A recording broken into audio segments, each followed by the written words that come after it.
سندھ کے علاقے میں راجہ داہر سنگھ، جو کشمیر کے آگے ایک راجہ کی حکومت تھی، ہاں کچھ عورتوں کو اس نے گرفتار کیا تھا۔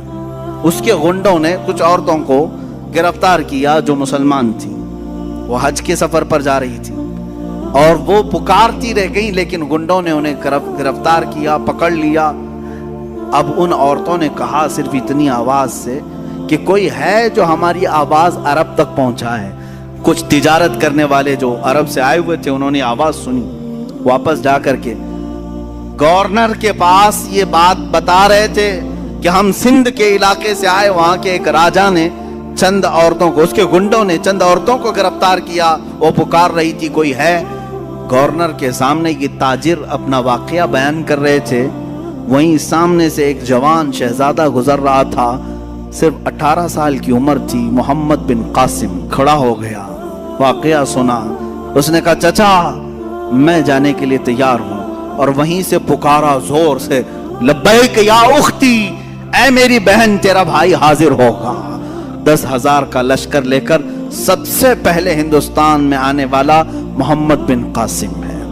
سندھ کے علاقے میں آئے، میرے عزیزوں لوٹ مار کرنے نہیں آئے تھے، محمد بن قاسم لوٹ مار کرنے نہیں آئے، وہ انصاف کا ترازو قائم کرنے کے لیے آئے۔